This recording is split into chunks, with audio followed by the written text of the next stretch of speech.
Olá, amigo! Olá, amiga internauta! Bom dia! Bem-vindos a mais uma edição do Grandes Debates. Estamos ao vivo pelo Facebook, diretamente dos estúdios da Salinas EAD em São Paulo. Você poderá acompanhar o nosso programa diretamente no site e no Facebook da Salinas EAD e também na página dos nossos parceiros. Veja agora quem nos apoia.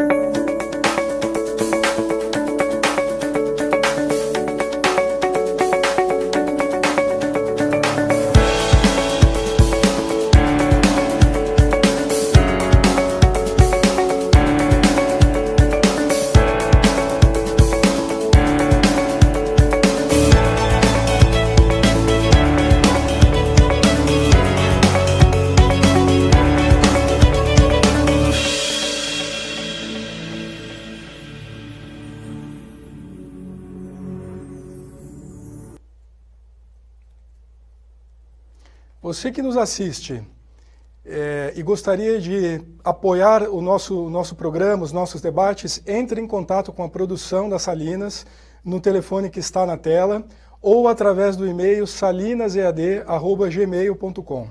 São mais de 10 mil pessoas assistindo ao vivo aos nossos programas. No programa de hoje, vamos debater a questão da alienação parental.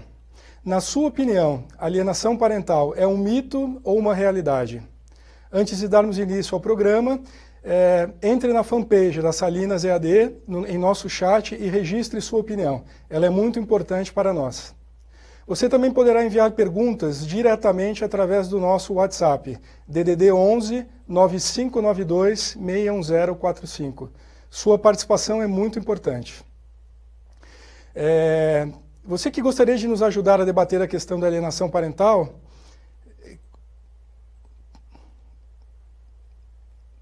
Perdão, gente, me atrapalhei aqui um minutinho só.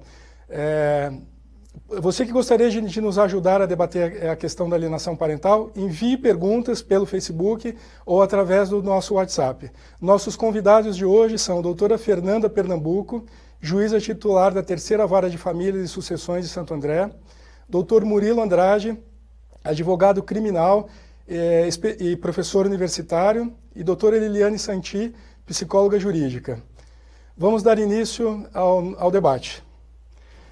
Muito bom dia, doutor Murilo. Muito bom dia, doutora Fernanda. Para darmos início ao debate de hoje, eu gostaria que vocês falassem um pouco sobre o espírito da Lei 12.318, ou seja, sobre o espírito da Lei de Alienação Parental. A nossa ideia é conhecer um pouquinho mais em profundidade de que maneira essa lei foi criada, quais foram os objetivos dessa lei, e de que maneira a sociedade vem interpretando a atual aplicação da lei. A doutora Fernanda, por uma questão de hierarquia aqui, nós estamos aqui com uma juíza de direito que entende muito bem sobre essas questões. Realmente é muito importante, Fernando, esse debate com relação à alienação parental, e o tema é muito instigante, especialmente quando se questiona se a alienação parental é um mito ou uma realidade. E eu acredito que hoje, neste programa, vamos, de alguma forma, desmistificar essas questões, essas dúvidas, para quem nos assiste, para que a gente tenha, dentro da nossa conversa de hoje, uma noção mais clara e mais verdadeira desse fenômeno chamado alienação parental, né? Doutora Fernanda, como é que a senhora vê o espírito da Lei 12.318, como é que ela vem sendo trabalhada atualmente pela sociedade? Bom dia. Eu, primeiro, agradeço o convite, eu me sinto aqui com o Fernando e com o Murilo, a Liliane daqui a pouquinho estará aqui com a gente conversando, mas eu me sinto mesmo num bate-papo, me sinto entre amigos, porque a gente vem já há alguns anos, sempre que possível a gente está junto, conversando, debatendo, levando essa conversa, porque há mesmo essa convicção que é necessário conversar, levar à sociedade esse debate, essa conversa, sem preconceitos ou ideias preconcebidas, e até entendendo quais são os novos debates que vêm sendo trazidos ultimamente, ouvir, né, essas novas questões que vêm sido trazidas pela sociedade, porque eu acho que o principal se a gente conversa, se a gente debate, se a gente entende quais são essas questões, a gente pode difundir a importância, né, da lei e a importância do conhecimento na prevenção da alienação parental, que é uma questão muito grave e que afeta mesmo as nossas crianças, e acho que no decorrer da conversa a gente pode conversar sobre isso. É uma questão de saúde pública que afeta as nossas crianças. Doutor Murilo, o senhor que atua já há muitos anos, né, na área de direito de família, direito criminal, que atende muitos clientes por todo o Brasil, como é que o senhor está vendo hoje um pouco essa mudança de olhar sobre a lei da alienação parental? Todos nós sabemos que a lei foi criada fundamentalmente para preservar o bem-estar das crianças, para proteger as crianças contra as práticas de alienação parental, para garantir com que as crianças, filhas de pais separados e divorciados, tenham um amplo convívio com eles, né? Mas nos últimos tempos a gente percebe que parece que está havendo uma mudança, uma alteração nesse olhar, né? Tanto por parte de alguns segmentos da sociedade e também por parte de muitos operadores do direito, advogados, promotores e até mesmo juízes, né? Eu gostaria de ouvir do senhor um pouco qual é a sua concepção a respeito do verdadeiro espírito da lei e, de fato, de que modo ela se aplica efetivamente no caso da sociedade brasileira. Bom, primeiramente, muitas pessoas às vezes questionam e até estranham o que um advogado criminal atua nas questões de alienação parental, sendo uma matéria muito mais voltada para o direito de família. Primeiramente, que de algum tempo para cá, as questões relativas ao direito de família permeiam a área criminal. Né? Nós temos, de alguns anos para cá, a implementação da Lei Maria da Penha, que é uma proteção da mulher, das violências familiares, e que é tratada especificamente na área criminal.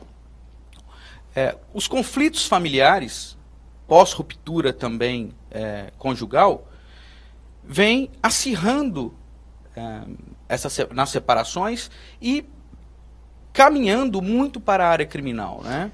Ou seja, na sua opinião, esse acirramento do conflito pós-separação, pós-divórcio, ele vem dificultando a aplicação da lei e fazendo com que muitas vezes a lei seja interpretada de uma maneira completamente diferente. Sim. E aí, com relação a essa caminhada, né, para o lado do lado criminal das questões, há uma dificuldade de entender, inclusive, exatamente o espírito da lei, né? Tentando hoje alegar grupos aí defendendo de que a alienação parental seria um ato de violência também contra as mulheres que fazem denúncias contra os seus ex-companheiros ou ex-maridos, não é? E o que não é uma verdade. A gente também não pode deixar de frisar que a Lei 12.318, que é a Lei da Alienação Parental, ela tem como prioridade a proteção da criança, a proteção da família. Não é? A Lei 12.318, ela define quais são os atos que são praticados para se alcançar a alienação parental e as consequências de quem pratica esses atos. E é interessante frisar que a lei, ela define atos.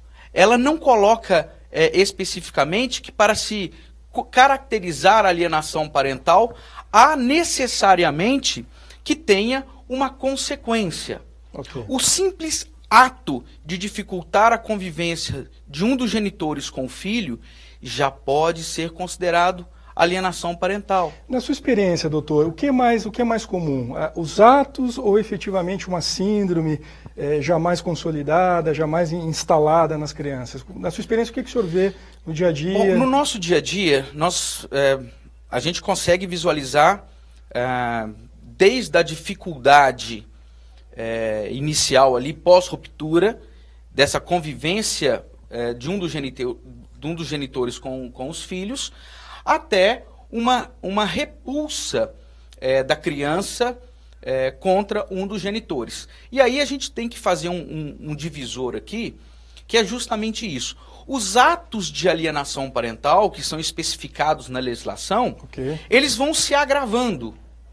Não é? Então, se o judiciário ele não consegue, naquele primeiro momento, dar um basta ou dar uma resposta para acabar com essa, ou diminuir a questão da alienação parental, dos atos alienatórios, nós vamos para um segundo momento, que são as consequências, que já começa a ter efeitos na criança, sobre a criança, com ele mesmo começa a dizer que ele não quer encontrar com um dos genitores, mas isso já é a consequência desses atos que são impingidos a esse menor. Ou seja, o processo se inicia com alguns atos, com algumas dificuldades, etc., e em muitos casos isso pode acabar se transformando de fato na instalação de uma síndrome que, me corrija se eu estiver errado, na sua opinião tem consequências muito sérias. Sim, na verdade eu não entendo, não posso dizer a questão de se instalar uma síndrome. Né? Na verdade, se instala algumas consequências, né, da criança contra um dos genitores. Né? Há uma discussão muito grande com relação à alienação parental não constar ainda no DSM, o que eu acho, a princípio, uma bobagem, porque você não precisa dessa especificação dentro do DSM, sendo que existem outras questões emocionais e psicológicas que afetam a criança e que constam dentro do DSM.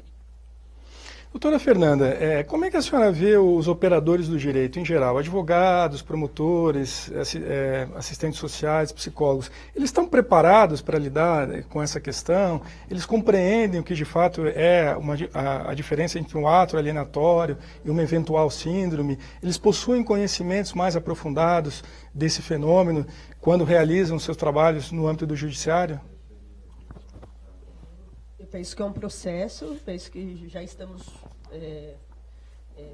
quase uma década e depois muito melhores do que estávamos quando a lei foi criada, em que as pessoas sequer conheciam, existiam pessoas que sequer conheciam o termo alienação parental.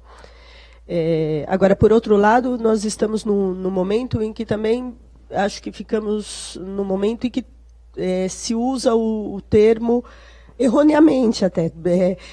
A gente vê a utilização do termo, isso é alienação parental, para tudo é alienação parental, qualquer ato ou qualquer frase, isso é alienação parental. Então, isso também é um perigo, a gente não atentar para isso.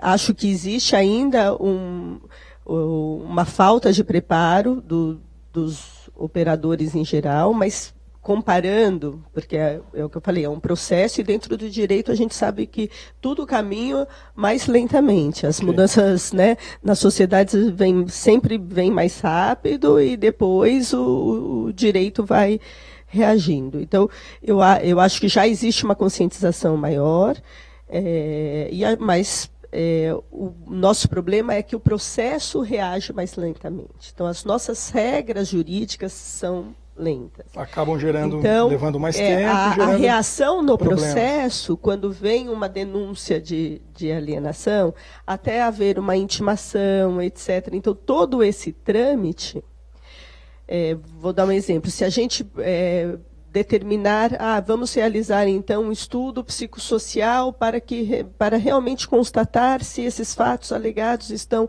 ocorrendo. Se o caminho realmente fosse esse, com a falta de profissionais que existe no Poder Judiciário atualmente, o agendamento, em que pese a lei seja clara e diga que o trâmite da alienação parental é prioritário.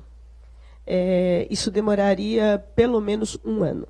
Pelo menos 1 ano. 1 ano para ser agendado esse estudo psicossocial. Ou seja, teria uma consequência séria sobre a criança, sobre o processo, sobre os pais. Então, né? a gente, sendo na prática, então a gente tem que reconhecer que os nossos, embora a lei seja uma boa lei, eu considero uma excelente lei, a gente tem alguns entraves práticos que acabam inviabilizando a aplicação. Então, a gente precisaria ter mais preparo para usar de mais criatividade e perceber com antecedência.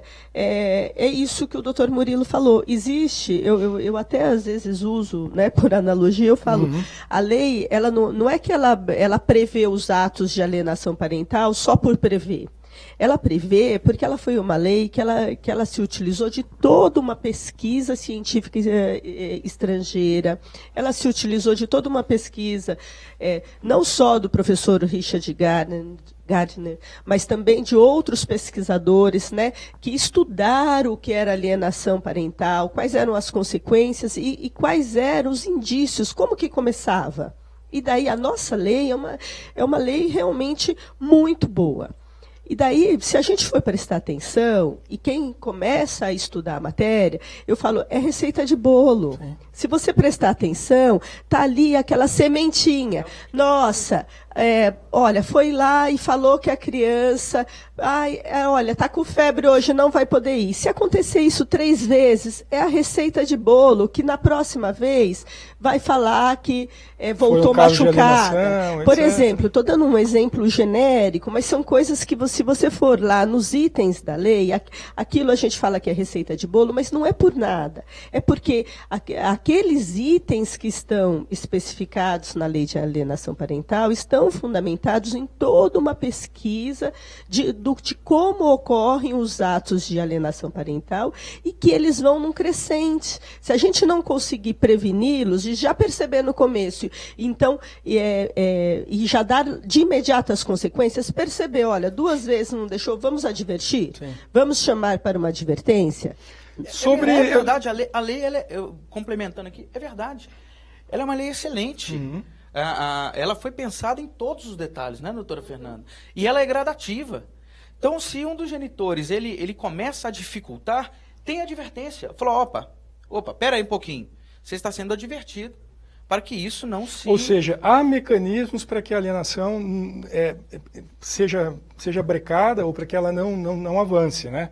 Agora, o que de fato impede que esse processo muitas vezes ocorra com um pouquinho de maior celeridade? Ou seja, é a falta de atitude por parte de pais ou mães, eventualmente que são alienados, de ingressarem no judiciário e de apontarem a existência desse problema, ou a gente ainda teria algum tipo de resistência por parte dos operadores do direito para a aplicação da lei?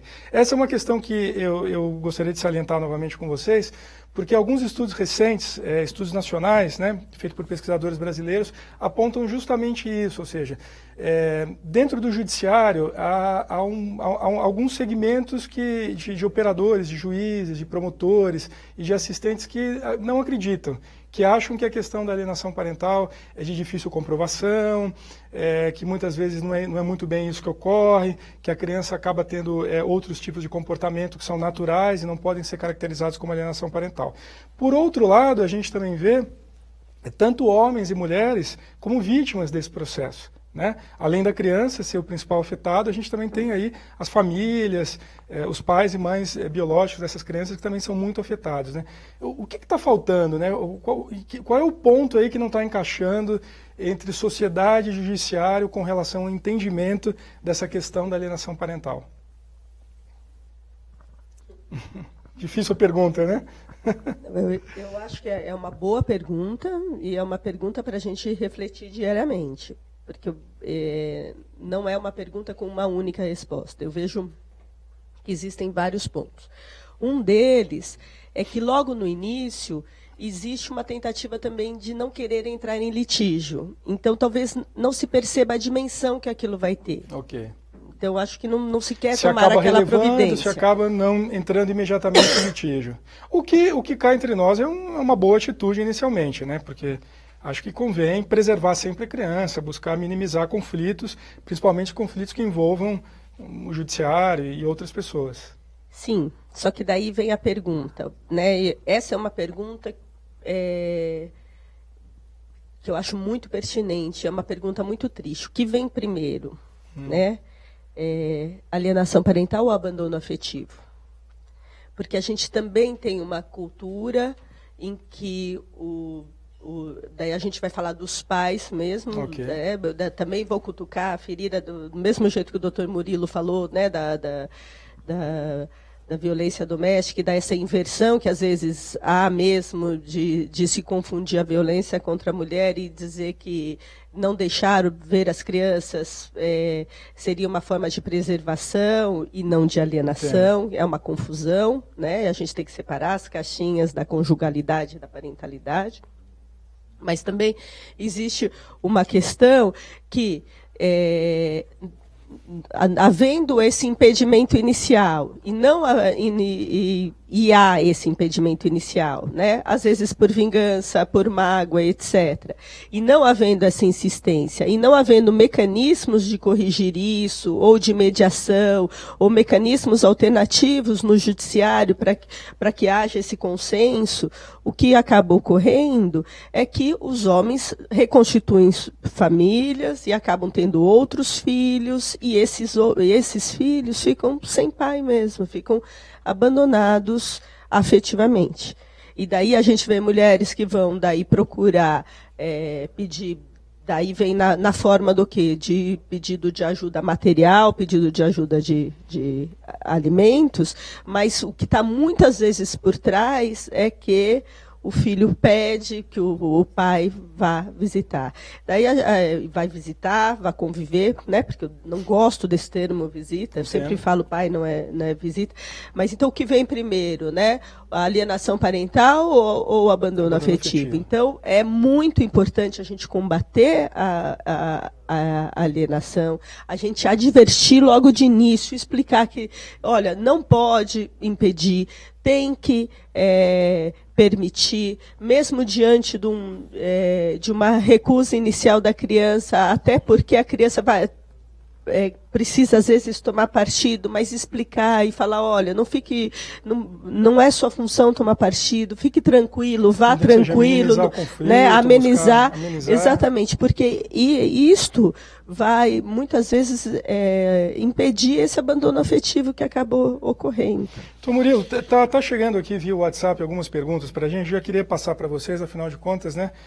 As pessoas que estão assistindo estão muito ávidas aqui por conhecer um pouco mais em profundidade o assunto. Então, uma primeira pergunta vem do Alexandre, de São Paulo, e ele diz o seguinte: é possível o alienador conseguir alienar uma criança de 5 anos com facilidade, porém conseguir que uma adolescente de 15 anos esqueça tudo que seu pai fez de bom para ela?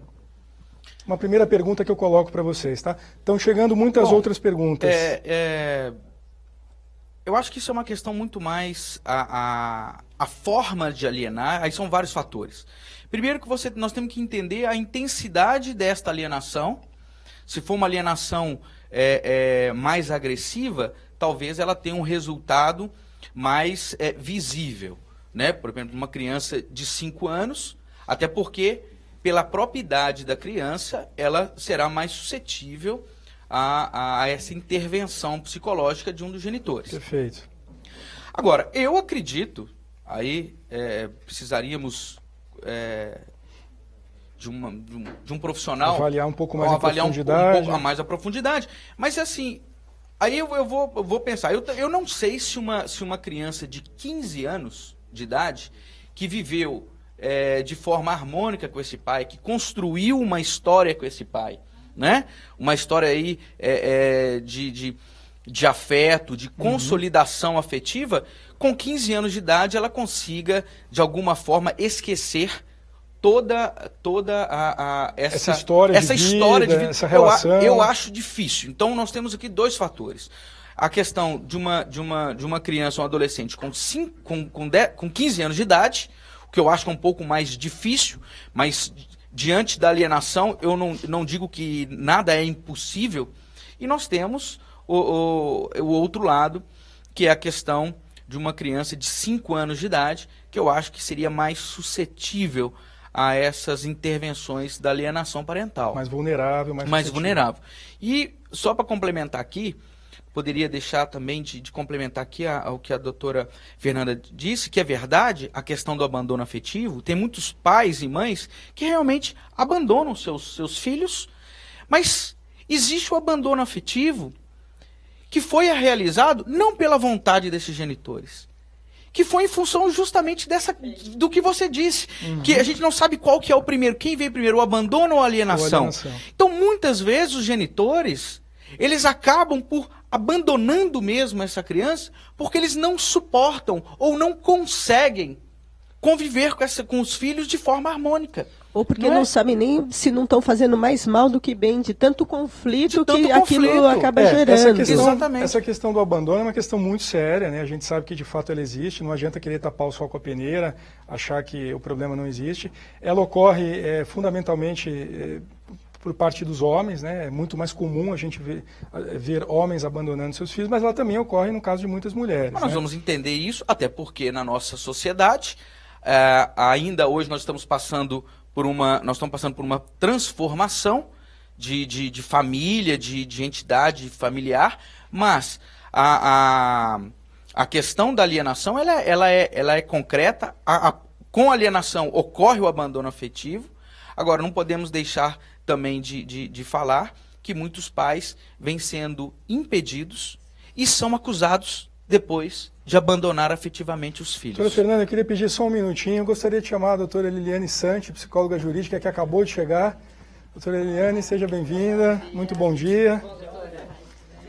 Doutora Liliane vai nos ajudar aqui a compreender um pouco mais o fenômeno da alienação parental, todas essas questões que nós estamos discutindo. Eu peço licença, doutora Fernanda, só um minutinho, vou passar a palavra à doutora Liliane para que ela faça uma explanação inicial a respeito da visão dela sobre a alienação parental e de que maneira a questão vem sendo tratada atualmente pela sociedade brasileira. Bom dia a todos. Eu estava ouvindo, né, o que vocês falaram, concordo com o que disseram. Eu acredito que a lei é excelente e que o que dificulta... Olhar para outra câmera.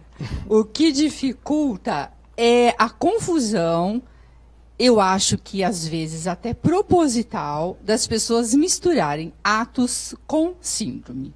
Eu penso que quando os juízes mandam as partes para o estudo psicossocial, o juiz está querendo saber se tem atos.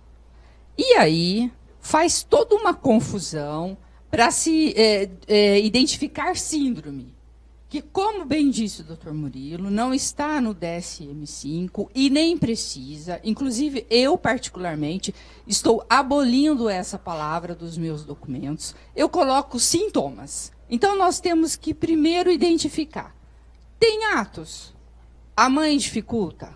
Omite informações médicas, omite informações escolares, complica a convivência, tenta tirar o poder familiar, que, na verdade, na prática, o pai fica, ou a mãe, né, o alienado fica completamente sem. É isso, está acontecendo essa dificuldade de contato, pronto. Eu não chamo nem de alienação mais, para evitar essa confusão que está tendo nas redes sociais. Eu chamo de afastamento parental. Está tendo afastamento da criança com seus parentes? Sim, pronto, é isso que eu identifiquei. Eu não quero nem saber se a criança tem sintoma ou se a criança não tem sintoma. E se está ou se não está. Eu até fiz uma postagem esses dias dizendo, mesmo que o Richard Gardner não tivesse nascido, e mesmo que a lei não tivesse sido inventada, criada, não podemos afastar que a criança sofre com os problemas decorrentes do divórcio dos seus pais. E é isso que a gente tem que ficar fixo. A criança está tendo algum sofrimento, né? Ela, não digo nem emocional, ela está sendo dificultado o contato dela? Sim, pronto, é isso que a lei quer saber. A lei não quer saber de rótulos. Então, eu acho que essa é a questão fundamental. Essa ideia, doutora Eliane, a respeito do afastamento, ela nos parece, de fato, muito adequada, porque muito mais do que aplicar um rótulo mesmo de alienação, de síndrome, de ato, né? De fato, o afastamento é algo muito maléfico para a criança, né? Se a sociedade gradativamente conseguir compreender, né, de que é fundamental, mesmo em casos de pais separados ou divorciados, que essa criança tenha um amplo e restrito contato, que é inclusive o que prevê a lei da guarda compartilhada, né? A gente pode poder até tratar um pouquinho mais em detalhes posteriormente. A lei da guarda compartilhada veio justamente para garantir esse convívio, né? Eu imagino que talvez essa questão da alienação parental diminuísse muito, né? Uma vez garantido esse contato dos pais separados, seja homem, seja mulher com seus filhos, a probabilidade de ocorrência do fenômeno da alienação parental, nós acreditamos que poderia diminuir. Porque é bastante crescente os atos. Então, eu digo para quem acabou de se divorciar, exerça os seus direitos e dos filhos já, no dia seguinte. Participe, esteja junto, acompanhe. Responsabilidades e direitos. Já na primeira semana. Se for deixando passar, como a doutora disse, está doente hoje, não vai levar para casa que está espirrando. O outro não é apto a cuidar do filho que está espirrando, que está com asma, ou que está com qualquer coisa, está com febre. Né? Então, é um outro adulto e não consegue dar um remédio para febre. Então, já está começando. Se vai tendo passividade, isso vai aumentando. Então, é cortar o mal pela raiz. É no dia seguinte. Peraí. Ontem a gente estava morando na mesma casa. Eu cuidava. Inclusive, você me mandava trabalhar. Geralmente, os pais. Eu não sabia ser pai. Você me ensinou e me obrigou a acordar de madrugada e dar mamar, porque você estava cansada. Então, nós nos separamos ontem. Toda uma dificuldade agora vai ser criada, porque eu não posso dar umas gotinhas de remedinho para a febre. Então, não pode ser passivo, no meu entender. Tem que procurar um advogado que trate de família, né? Eu sempre falo isso, bato nessa tecla. Não adianta se contratar um advogado imobiliário, previdenciário, etc. Não vai dar certo. Tem que ser um especialista em família, que conheça, especialista que em família. Eu tenho família. N pais que me ligam, que os advogados eram amigos ou indicados por alguém, e que não é. Então, assim, tem um afastamento. Ontem mesmo o cliente falou, tem 7 meses que o meu processo não anda, que está parado. Daí eu fui perguntar, o advogado é excelente, é previdenciário. Eu falei, peraí, você não está vendo que você está sem ver seu filho há 7 meses? Então, o advogado de família, me parece, ele tem mais essa coisa assim de humanização, ele está preocupado com os vínculos, a manutenção dos vínculos. E outros advogados, enfim, parecem não se preocupar muito com essa questão, né? Então, isso é importante. Eu queria passar mais algumas questões para vocês. Está entrando um monte de questões aqui no WhatsApp. Eu vou tentar dar uma resumida nos principais temas aqui que as pessoas estão colocando. Mas, por exemplo, a Adriana Campos, de Campinas, pergunta aos nossos convidados. No caso de ser comprovado a alienação parental de forma severa e o judiciário reverter a guarda, se a criança resistir e não querer voltar com o genitor, o juízo acataria a vontade dessa criança? Poderia responder, doutora Fernanda? Mas, Fernanda, eu só não entendi. Não voltar com o genitor como? Então, no caso de ser comprovado a alienação parental de forma severa e o judiciário reverter a guarda, ou seja, acho que essa guarda estava com a mãe e posteriormente ela foi passada para esse pai. E a criança está se negando a ficar agora com esse pai. Aí a pergunta dela não, mas é que, em geral, a criança vai se negar. Quando se reverte a guarda, esta é uma pergunta complicada. E ela quer saber se o juízo acataria a vontade da criança.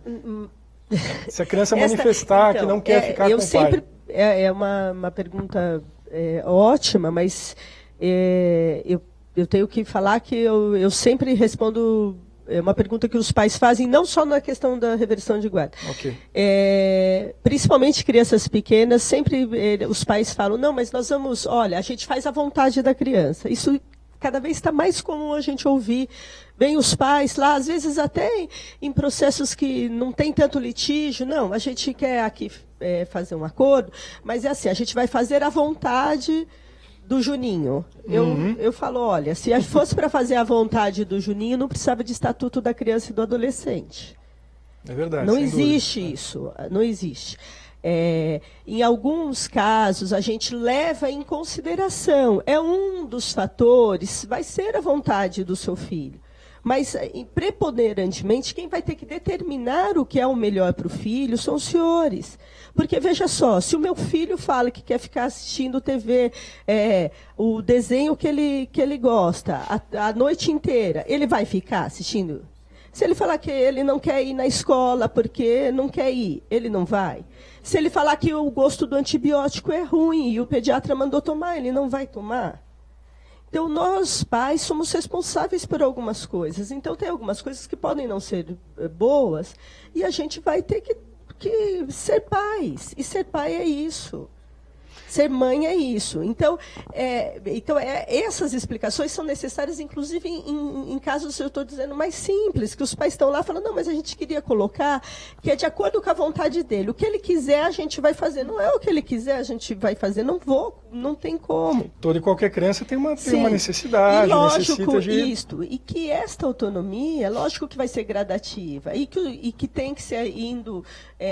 vai ser gradativa, até para que um adolescente de 17 anos seja tratado de forma diversa de um menino de 4 anos. Porque é isso que a gente quer, que eles, né, possam ter autonomia para se tornarem, né, seres humanos para o mundo, né, autônomos, independentes, né, e que possam tomar decisões responsáveis. Claro, né, possam crescer, se desenvolver. Exato, porque senão a gente está criando seres que não vão ter responsabilidade aí, né, nessa nossa sociedade. Tem mais uma perguntinha aqui que eu acho que o senhor poderia ajudar o nosso internauta a compreender melhor a questão. Se um pai ou uma mãe tem dificuldade de estar com seus filhos, o judiciário não teria que tratar esse caso com maior rapidez? Olha, a própria lei já determina isso, né? A doutora Fernanda disse muito bem. A lei, ela determina que em casos de dificuldade, e aí vamos colocar, já que nós estamos falando de alienação, eu trago esse exemplo da alienação parental, no qual a lei determina uma prioridade de trâmite nesse processo. Mas nós temos que entender também que há uma estrutura judicial que às vezes inviabiliza isso. Né? A doutora Fernanda disse aqui agora. Quantidade de processo, enfim, tempo de tramitação. E não só a falta, a quantidade de processos, de recursos humanos. Por exemplo, a lei diz que a perícia tem que ser feita em 60 dias. Não é? Então. E aí a doutora Fernanda disse que existem perícias que são feitas, estudos que são feitos que demoram 1 ano ou até mais. Então, eu vejo que essa dificuldade, ela é inerente hoje dentro dessa estrutura. Claro que a criança ela tem prioridade absoluta, inclusive prevista no próprio Estatuto da Criança e do Adolescente, na Constituição Federal e em outras legislações, mas a nossa realidade ela é um pouco mais complexa, né? Difícil, disso. Né? Agora, claro que deveria e deve, né, ter essa atenção e essa prioridade para a criança, que em casos de alienação é a maior vítima. Ela está sendo vítima, primeiro, da falta de convivência com um dos genitores, e ela está sendo vítima agora, Fernando, de uma violência psicológica. Porque a lei 13.431 de 2017 configura a alienação parental como uma violência psicológica. Ou seja, a criança que está hoje passando por um processo de alienação, ela está sofrendo um processo de violência psicológica, de uma agressão psicológica. E aí sim, eu acredito que, inclusive, há possibilidade de pedir medidas protetivas com a alteração dessa nova lei. Perfeito. Medidas protetivas para que essa criança seja retirada ou seja afastada dessa influência e dessa agressão psicológica que ela vem sendo submetida. Então esse é o meu entendimento. Eu acho que hoje estão se criando mecanismos para agilizar e para proteger as crianças vítimas de alienação parental. Muito boa a sua colocação. Posso complementar claro. só um pouquinho? À vontade, doutora. Eu convivo bastante, né, com as peritas e, inclusive, numa decisão dessa semana, não vou falar o nome do fórum, foi um desembargador que mandou que se cumprisse o estudo com a maior brevidade possível. E a psicóloga respondeu: eu sou a única psicóloga daqui e tenho 700 casos em espera. Eu até coloquei um recortezinho. 700 casos 700 casos em espera. Olha, Nós temos alguns fóruns que têm 1.200 casos na lista de espera e tem um psicólogo e um assistente social. E todos envolvendo criança. Então, como que nós vamos, então, é que ver vai uma questão, essa Ser prioridade? dada essa prioridade que Né, que o ouvinte pergunta. Uma difícil. colega, eu fui essa semana fazer a reunião com ela, ela me disse que foi processada administrativamente por demorar por fazer o estudo. Uma psicóloga. Psicóloga perita do juízo. Ok. Eu não vou falar Iavar, Ok, mas claro. ela foi processada administrativamente pela demora. Só que ela falou, só tem eu. Como é que eu vou dar conta? Ela disse, eu levo coisas para eu fazer em casa. Eu trabalho sábado e domingo, porque eu sei a necessidade. Mas eu não consigo. É muita coisa para uma pessoa. Então, Mas falta. estaria, na opinião de vocês, então, havendo uma avalanche de processos de alienação parental, como alguns segmentos da sociedade brasileira vêm colocando? Eu acho que Ou seja, há um aumento, né, porque nesses processos? porque há um aumento de informação. Aumento de informação. Primeiramente é isso. Há um aumento da informação, as pessoas estão, os pais que querem conviver com seus filhos, estão exercendo esse direito, estão buscando o judiciário para exercer esse direito, né? Agora, uma coisa que chama a atenção, como você disse, avalanche de ações de alienação, é um fator que o agente alienador, sabendo disso, ele se protege e ele consegue, durante um tempo, sedimentar a alienação parental. Verdade. Né? Ele Então, usa isso a seu favor. Ele usa a seu favor, ele usa essa Para demora consolidar aquele processo de para alienação. consolidar essa demora. Porque daí, até eu, assim, daí eu vou falar, é uma opinião Particular pessoal, sua. particular minha. Eu entendo que não há necessidade para tudo de estudo psicossocial. Porque existem, como a doutora Liliane colocou, os atos são atos. Então, veja, se existe lá a denúncia de que, olha, era meu dia de buscar na escola, não estava na escola. Fui no outro dia com uma testemunha, está aqui. Não consegui pegar na escola porque toda quarta-feira que eu vou buscar na escola, a criança falta na escola. Isto é um ato. Eu não preciso enviar para estudo psicossocial e esperar 6 meses para isso. Está criado um impeditivo desse contato, eu penso desse que convívio. talvez a gente precise repensar, mesmo todos nós, operadores jurídicos, o advogado que muitas vezes já vem também solicitando o estudo psicossocial, o juiz, o Ministério Público, que já vem também, né, na cota, dizendo, olha, solicito o estudo psicossocial.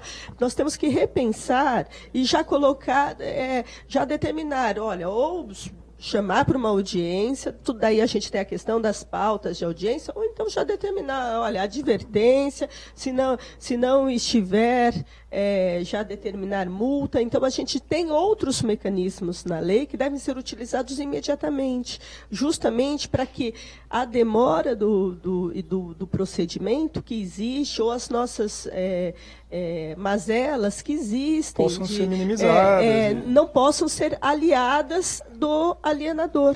Perfeito. Doutora Eliane, chegou uma pergunta aqui da Ana Lopes, ela é advogada de São José dos Campos, eu acho que a senhora poderia nos ajudar a responder, poderia responder para ela. A alienação parental pratica-se somente contra genitor ou pode ser praticada também contra padrasto ou madrasta?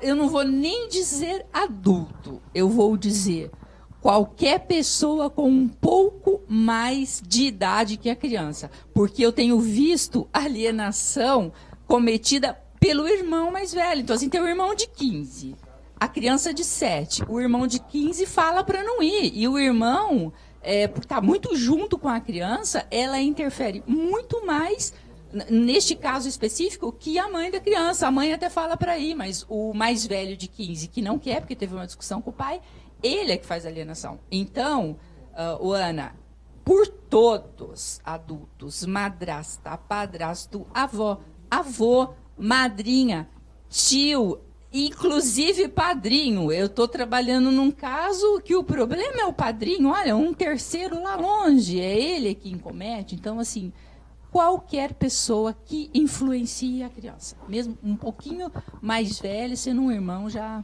está fazendo. Doutora Eliane, tem mais uma aqui que eu acho que é para a senhora. A Leila de Cubatão faz a seguinte pergunta. Como poderá a defesa do falsamente acusado ficar sabendo quais foram os procedimentos metodológicos adotados na produção dos laudos pelo perito do juiz? É importante, Leila, que o acusado ele saiba, né? Os advogados precisam informar, e muitos advogados não informam, que a parte tem direito a contratar um assistente técnico, que é um psicólogo jurídico que vai assessorar as partes, vai ler o processo na íntegra, vai formular os quesitos e vai marcar uma reunião técnica com o perito do caso. E aí sim vai discutir quais procedimentos, se vai entrevistar todas as pessoas, se vai fazer a interação das duplas, no caso, se tem avós, né, que estão envolvidos. Eu acho que tem que conhecer todo mundo. Eu, particularmente, quando eu estou num caso, eu chamo a professora, a coordenadora, a cuidadora, o vizinho. Eu chamo 15 pessoas. Então, para compreender, porque cada um vai te trazer uma coisa para formar o quebra-cabeça. Então...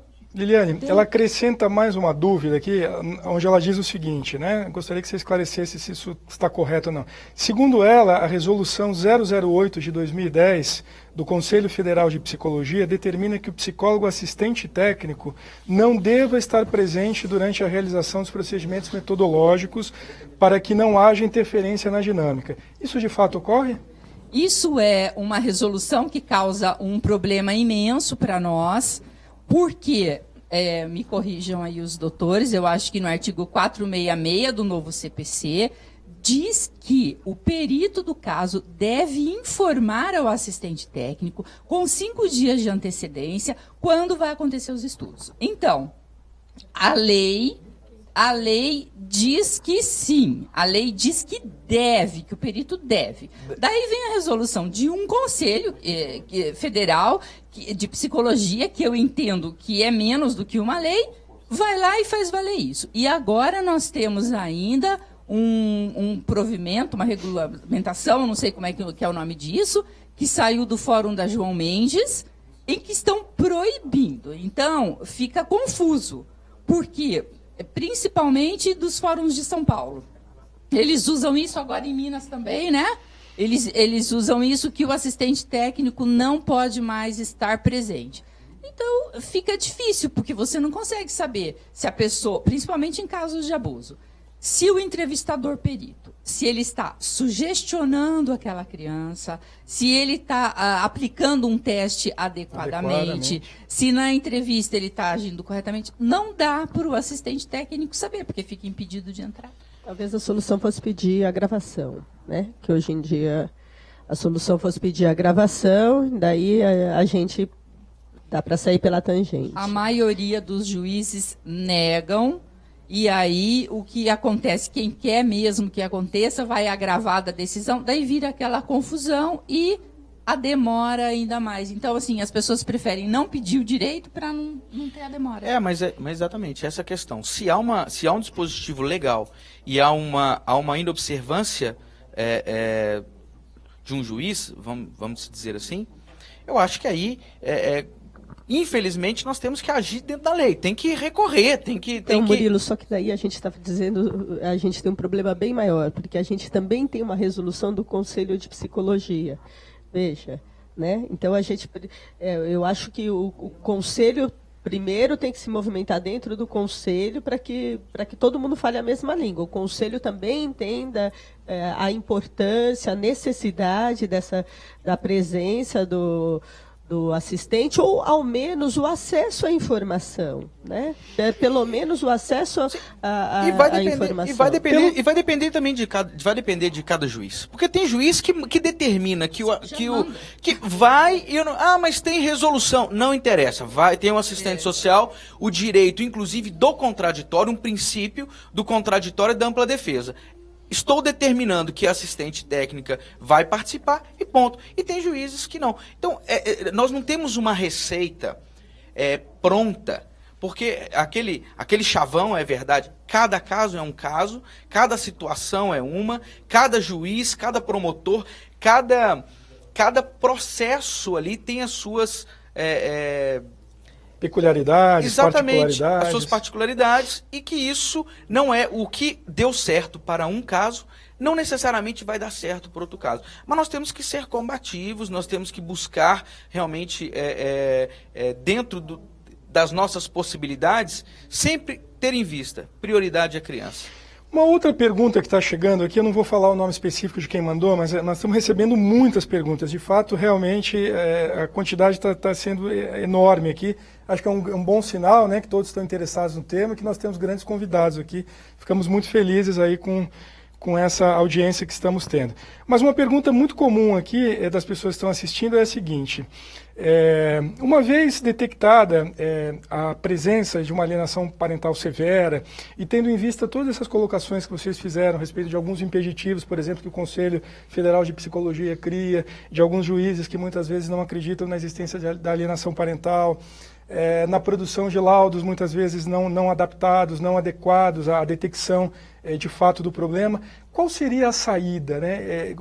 Que caminhos este pai, esta mãe ou esses familiares poderiam buscar no sentido de interromper ou minimizar esses processos de alienação parental? Quem quiser falar, fique à vontade. É complexa a pergunta, né? Não é nada fácil, mas muita gente está nos perguntando sobre isso. Eu vou começar. A gente podia falar cada um do seu ponto de vista, da sua experiência profissional. Eu acho, né, que a pessoa deve, como eu já disse no início, exercer a parentalidade da forma que exercia dentro do casamento, logo na semana seguinte. Então, tem pessoas que, por exemplo, não cuidavam do filho na constância do casamento, e aí se separam e demora 5 meses para perceber que vai pegar a criança. Então, nós precisamos ficar atento. Cada caso é um caso, mas assim, um casal que os dois exercem ali as funções, paterna e materna, leva para a escola. Gente, divorciou da esposa, não do filho. Então, levava para a escola na segunda, continua levando.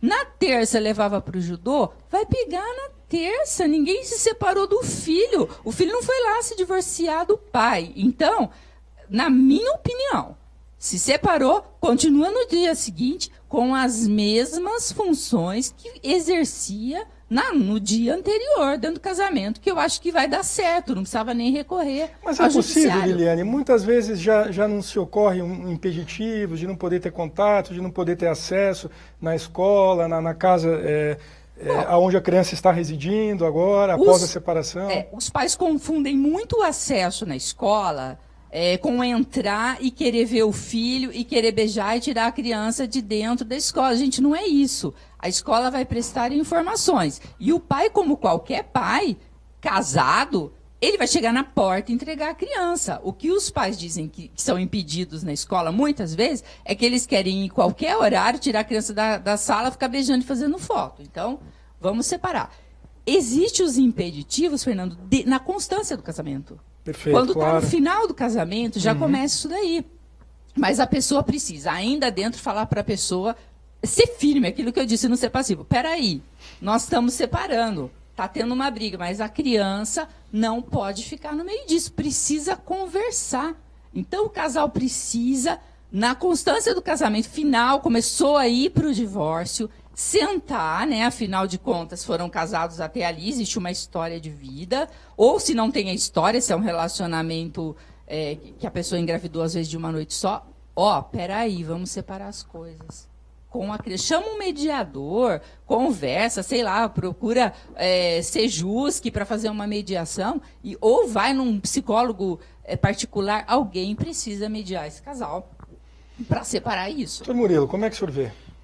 Bom, isso que a doutora Liane disse seria o sonho de todos os pais que estão em litígio. Mas nós temos que entender que quando a gente está falando de agente alienador, ou o pai ou a mãe que ele tem aquela vontade de alienar e ele tem o dolo, né? Ele tem a vontade e ele quer alienar. Algo racionalizado, algo efetivamente Fernando, praticado. Exatamente. Vou falar uma coisa para vocês que estão me ouvindo. É lei. É lei contra o alienador. O alienador que pratica atos para dificultar a convivência dos filhos tem que sofrer as penas da lei. Tem que sofrer as sanções que estão descritas na 12.318. Tem que sofrer as sanções que está descrita no Estatuto da Criança e do Adolescente. Não podemos deixar o alienador crescer dentro da separação e impedir e achar que é dono da criança. Aquela questão que foi colocada aqui, que realmente vai se consolidando, eu quero dar um recado aqui para quem pratica isso. Você pode enganar um durante um tempo, você pode enganar durante 6 meses, mas a hora vai chegar. Vai ser constatado que você está praticando alienação e a lei vai ser dura, por mais que demore. O judiciário, ele vem demonstrando que ele está sendo implacável quando se identifica a alienação e reverte sim as guardas, e reverte sim, e aplica multa, e aplica sanções contra esse agente alienador. Inclusive esse vai ser o tema do nosso segundo bloco, logo, né? Mas foi muito bom o senhor ter colocado aí. Então é isso. Então o alienador ele tem que entender o seguinte, ele não ache que você vai estar encoberto o tempo todo, porque tem profissionais gabaritados para isso, tem assistentes técnicos gabaritados para isso, tem um judiciário que vem dentro das suas dificuldades gabaritado para isso, e cada vez mais os juízes, não só de São Paulo, de Minas Gerais, mas do Brasil inteiro, estão recepcionando muito bem essa lei e estão aplicando a reversão de guarda, sim, quando é evidente os atos severos de alienação parental. Então eu digo assim, é a lei. Tem que buscar a lei e tem que punir. Fazer com que a lei seja aplicada. Tem que ser cumprida. Doutora Fernanda, antes da senhora colocar o seu olhar sobre essa questão, eu queria que a senhora também acrescentasse aí na sua fala uma série de questões que estão chegando aqui, perguntando como que a guarda compartilhada poderia auxiliar aí na resolução desse problema da alienação parental. Então, inúmeras perguntas do Brasil inteiro perguntam sobre isso. Eu acho que bem em complementação ao que o doutor Murilo e a doutora Liliane colocaram.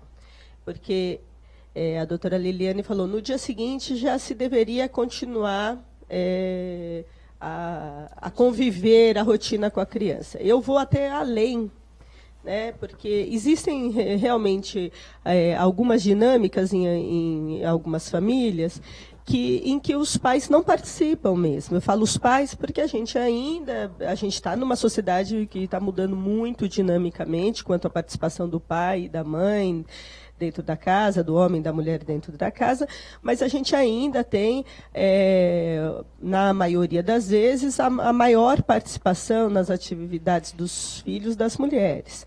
E daí, no momento da separação, é comum a gente ouvir que o que esse pai quer participar, agora quer ser pai, agora está querendo vou separar, né? Nunca foi pai, separou, nunca quis saber, participar. Nunca deu um prato de comida para essa criança, nunca quis saber de nada e agora vai querer ser pai? E o que eu costumo dizer, sim, agora vai ser pai, porque o lugar de pai estava garantido dentro daquela relação. Então, existia um contrato ali. Era um contrato em que existia um casamento e o lugar do pai estava assegurado, inclusive por aquela mãe, que exercia aquelas funções. Uma vez rompido aquele relacionamento, é um novo contrato. E nesse novo contrato tem que ser assegurado o direito de quem? O direito da criança de ter esse pai. E esse lugar não vai mais estar assegurado pela mãe, não vai. E não precisa estar mesmo, não é função dela, não era antes. mas daí a gente teria uma discussão daí para o doutor Fernando mesmo, uma discussão sociológica aí. Mas assim, já não era antes, mas logo depois da separação, esse lugar não vai estar assegurado, mas o pai tem que se fazer exercer essa paternidade, o lugar de pai. E ele tem esse direito, mas esse direito a gente tem que ter o olhar, é o olhar do direito da criança. Então é isso que precisa, vai ser um novo contrato. Tem que explicar, olha, quando vocês se casaram, tinha um contrato que era pessoal entre vocês. Não estou falando só do contrato, casamos aqui, o contrato de bens, etc. Era um contrato relação, pessoal da relação, do de contexto, vivência, né? De como aquilo funcionava. E depois, na separação, vai ser um outro contrato de como cada um vai exercer a parentalidade. E esse é um direito da criança. De exercer esse vínculo, estar sob os afetos da família do pai e da família da mãe. E daí, por que a guarda compartilhada é importante? Porque daí a guarda compartilhada possibilita o quê? De que logo de início que se garanta que, ainda que antes isso não estivesse muito claro, que claramente como cada um vai exercer a parentalidade. Se já existe uma liminar dizendo, olha, a guarda é compartilhada, ou seja, os dois têm responsabilidade igual sobre essa criança. A responsabilidade é igual, os deveres são iguais, o exercício dos afetos é igual. Ela vai poder conviver com a família do pai, com a família da mãe, vai estar, né? Os dois vão ter os mesmos direitos e deveres. Logo de cara já se garante um equilíbrio, sim, né? Se logo de cara a gente já declarar isto, isso vai garantir, só declarar garante? Não, mas isso já torna muito mais transparente aquelas relações. Então, eu acho que já é um bom início para a gente prevenir os atos de alienação parental. É uma boa prevenção. Tem uma outra questão aqui, são várias questões que estão chegando, eu estou tentando resumir numa única questão, né, porque a gente não vai conseguir responder a todos os internautas que estão nos enviando, que diz mais ou menos assim, uma vez decretada a guarda compartilhada e havendo, de fato, práticas de alienação parental, é possível, efetivamente, que com a guarda compartilhada esse processo de alienação diminua ou possa até mesmo ser revertido? Há alguma evidência, algum indício a respeito disso? Eu acho que não. Eu acho que são coisas distintas. Porque o sujeito alienador, ele vai tentar de qualquer forma. Então, mesmo que a criança estiver com ele apenas algumas horas, nós vemos isso. Às vezes a guarda é revertida, o sujeito alienador fica com visitas assistidas, monitoradas e ainda mesmo assim tenta alienar. Outros casos que são de guarda compartilhada em tempo super equilibrado, a pessoa tenta, porque me parece que já é um transtorno da personalidade da pessoa. A pessoa é daquele jeito. E se você perceber, ela é assim em todas as relações, não só com o filho. Então, o sujeito alienador, ele distorce as coisas no trabalho dele, para a família, para os amigos, para todo mundo. Então, não é a guarda compartilhada que vai acabar com a alienação. Minimiza a falta da criança, minimiza as dificuldades. Então, primeiro dificultava, não me deixava ver a criança, eu não tinha acesso à escola, não tinha acesso a informações de saúde, não podia exercer a parentalidade.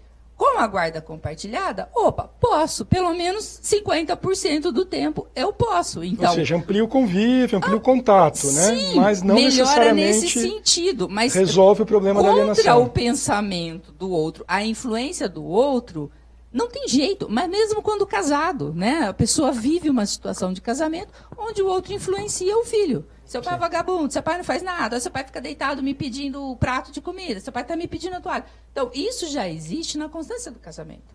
Então, eu penso que a guarda compartilhada... Doutora Fernanda, como é que a senhora enxerga? Eu sou um pouco mais otimista que a doutora Liliane. Porque eu entendo que existe, sim, esse agente alienador trazido pela doutora Liliane, que daí eu vou usar um termo, eu não sou da área da psicologia, então vou usar um termo, mas sem o preciosismo, né? sem o rigor técnico. Existem pessoas com transtorno de personalidade, esse agente alienador assim. Mas existem pessoas que praticam atos de alienação parental e praticam atos até de início, às vezes, por mágoa, por se sentir traído, por se sentir abandonado, por se sentir inseguro, por sentir mesmo que, às vezes, cuidava melhor mesmo dos filhos, ou como será que vai ser a vida, centrou a vida nos filhos, e como vai ser essa vida sem isso. Então, eu acho que existem, que na maior parte das vezes é isso, esse agente alienador, eu não acredito que a maioria, né? E daí, nesses casos... Mas, obviamente, alguns têm uma característica muito clara de maior peso, de maior... E daí não é a guarda compartilhada que vai resolver isso. Muitas vezes é necessário a inversão da guarda para unilateral e realmente vai ter que ser... a convivência assistida com o outro, porque o outro tem um transtorno mesmo de personalidade que acaba prejudicando muito o filho. Mas, falando mais das vezes, na maioria dos casos, a guarda compartilhada traz um dado de realidade para a criança. Então, aquela crítica solta, é falar, o seu pai não liga para você. Peraí, meu pai não liga para mim, mas ele está aqui na porta da escola, largou o trabalho, etc. Com o tempo vai ter elementos, né, para comparar o que um de fala, realidade o que o outro fala. É importante para a criança. Então, eu acho que combate, sim, a alienação parental. Sem esse dado... Desconstrói e acho que não deixa ela se instalar em níveis mais avançados. Então, essa é a minha visão, meu olhar mais otimista. Murilo, o senhor gostaria de acrescentar alguma? Bom, eu acho que praticamente acrescentou tudo, mas eu também eu penso que a guarda compartilhada, ela seria, e aí eu vou utilizar aqui uma pessoa que eu tenho uma estima muito grande, que eu não posso deixar de lembrar, a doutora Ângela Jimenez, a juíza do Mato Grosso, amiga, um beijo para você.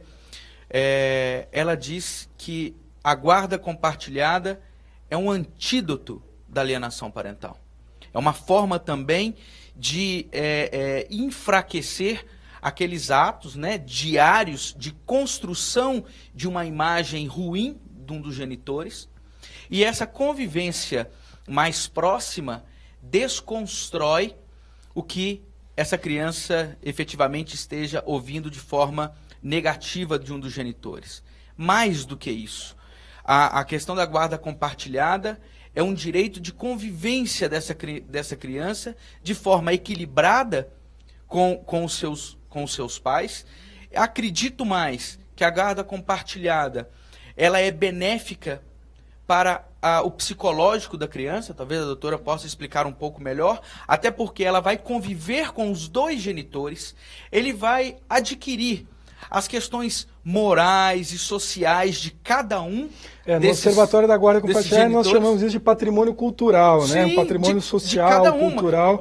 A genética, vamos dizer, uma brincadeira assim, a genética de cada um, não é? Eu não acho, aí vamos pensar aqui, eu não acho que numa divisão aonde um pai tem a visita quinzenal, 4 dias em 30, e o outro genitor tenha 26 dias, e eu posso dizer aí de forma racional que esse modelo é o modelo mais benéfico para a criança.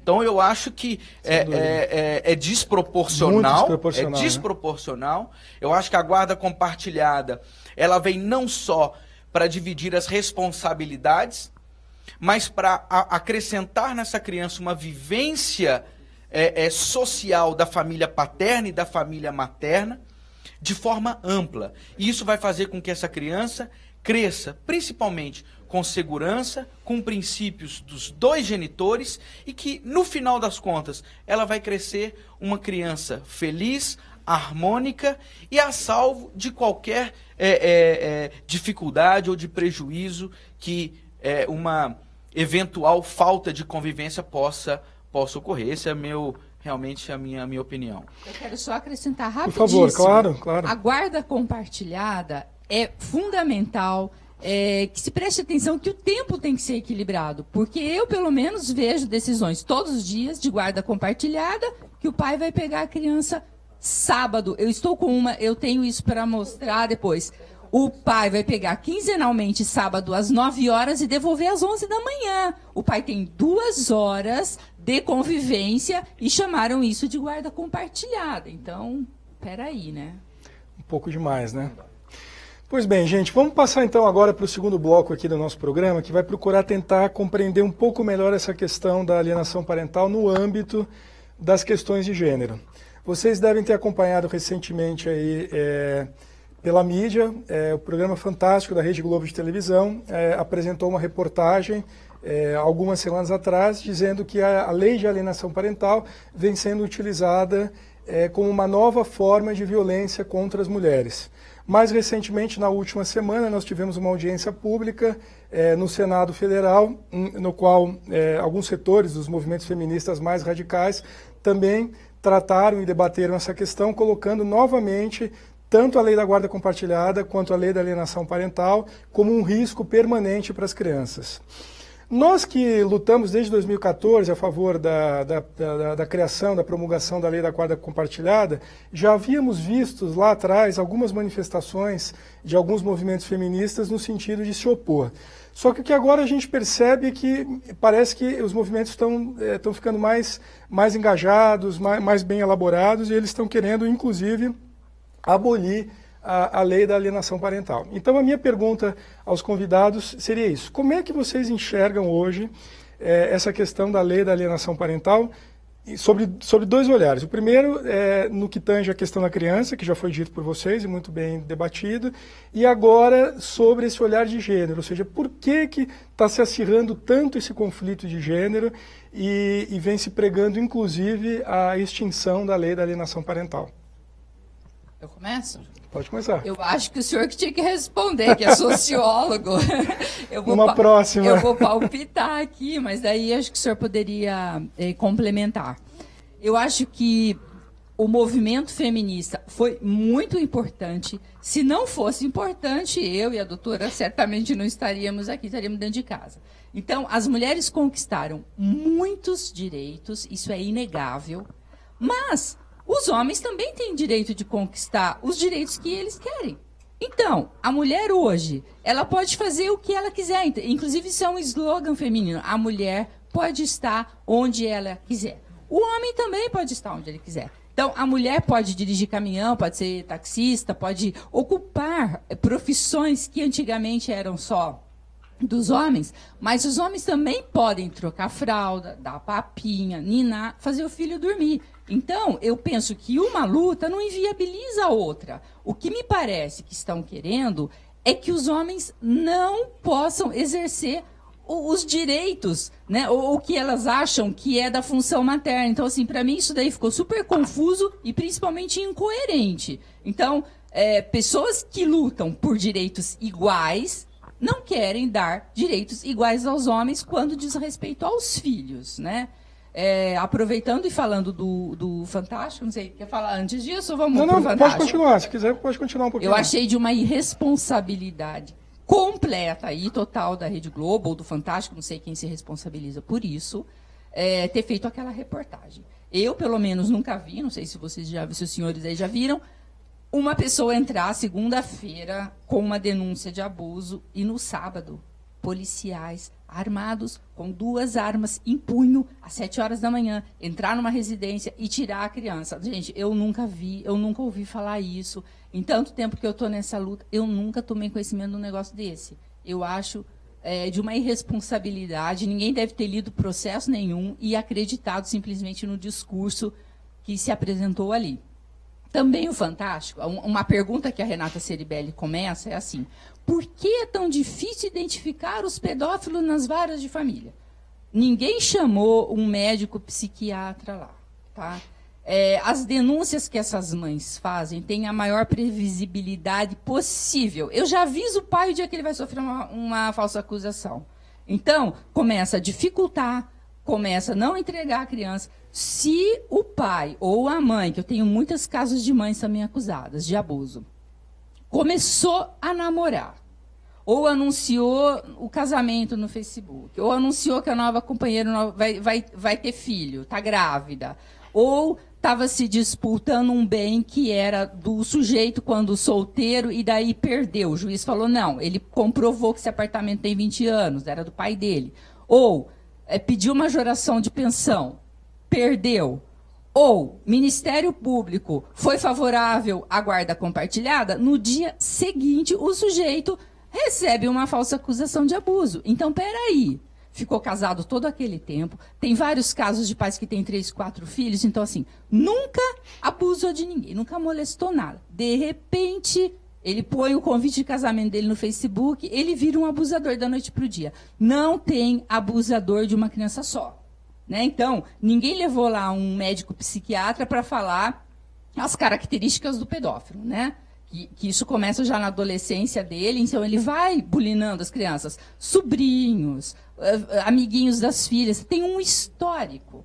Não é depois do divórcio. Então é isso que precisa, tem que contextualizar. Né? O que eu vou no Facebook, a pessoa me liga, eu sofri uma acusação, que dia? Ah, dia 2. Qual que é o seu Facebook? Eu vou lá, porque dia 1º ou dia 30 tem alguma coisa que deixou o outro raivoso.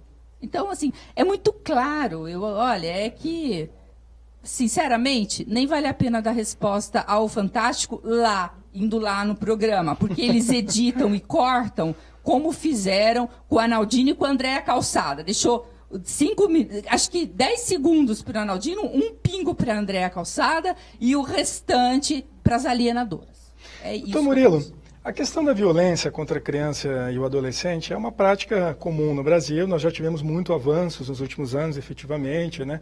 Temos aí algumas importantes bases de dados que coletam essas informações. Uma delas é o Disque 100, a outra é a própria base de agravos de notificação do Ministério da Saúde, que procuram, em alguma medida, claro que com alguns problemas metodológicos e com algumas restrições, acompanhar e monitorar essa questão da violência contra as crianças, né?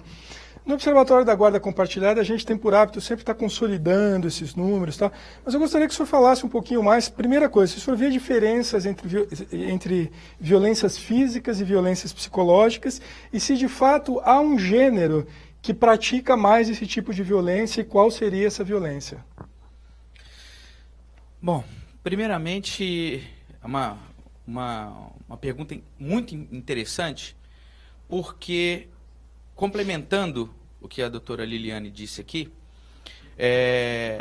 vem se levantando aí algumas bandeiras dizendo que a alienação parental é uma lei que foi editada especificamente para proteger pedófilos. Então, primeira coisa, isso é uma questão absurda.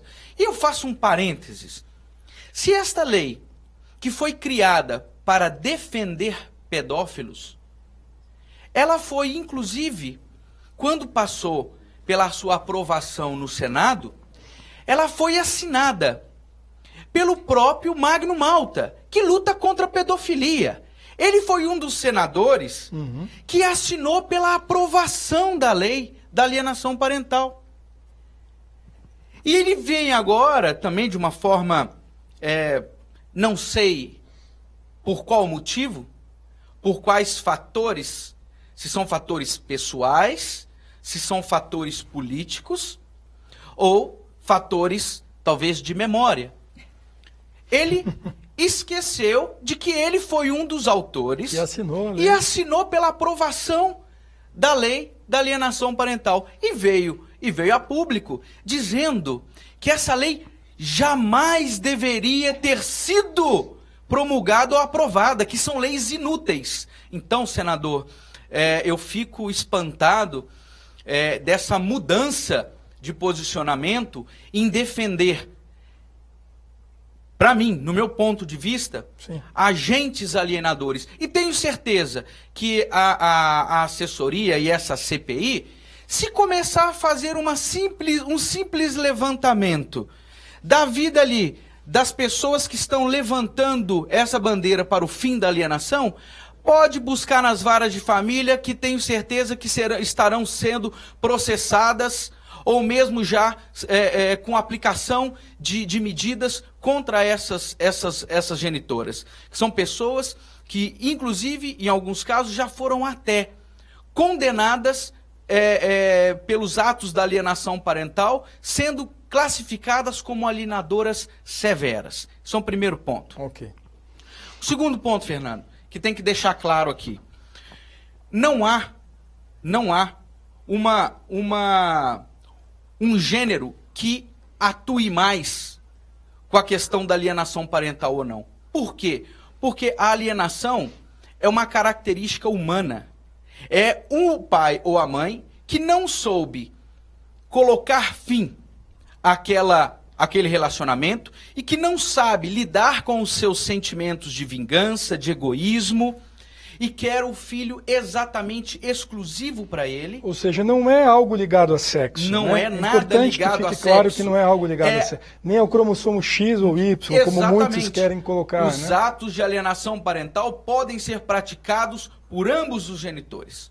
E mais, falar que a defender a lei, o fim da alienação parental, eu também, se nós procurarmos aí, nós vamos encontrar também um monte de assaltante aí, praticador de 157, querendo que o artigo 157 do Código Penal fosse extinto também.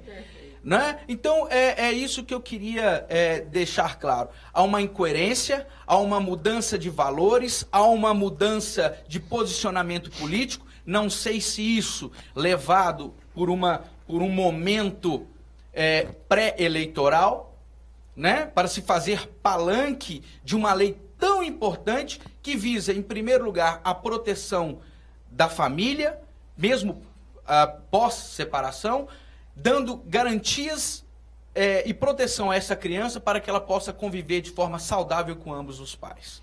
Então, esse é o meu posicionamento. O que eu vejo, o que eu estou vendo aqui, com essas inserções tanto do Fantástico, tanto desses posicionamentos políticos, é uma inversão de valores. E mais, falar que a lei da alienação, ela é para que não defende a criança, estão muito enganados. Porque a 13.431, senhores, definiu a alienação parental, friso, como um ato de violência contra a criança, um ato de violência psicológica. Se é um ato de violência psicológica contra a criança, essa criança tem que ser protegida. É isso que é o meu entendimento. Doutora Fernanda. Eu concordo totalmente, assino aqui junto com a doutora Liliane e o doutor Murilo. Também acho de uma irresponsabilidade se colocar que a lei defenderia pedófilos. Eu acho interessante, a gente não tem pesquisas para se colocar, pesquisas com métodos sérios para se colocar qual seria o índice de falsas denúncias de abuso sexual. Mas a realidade é que este é um mecanismo que, infelizmente, é muito utilizado. Né? Então, esse é um mecanismo que acaba sendo utilizado principalmente pelas mães.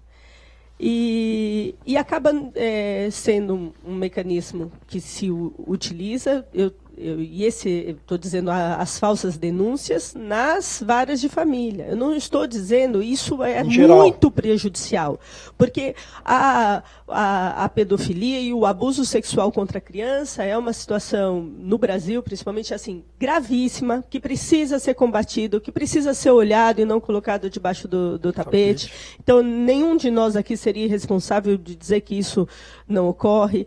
Então, isso que é o mais triste. Quando se quer se colocar aqui uma lei tão importante de defesa à criança ou adolescente, que é a lei de alienação parental, seria uma lei que legitimaria a pedofilia, é um verdadeiro absurdo.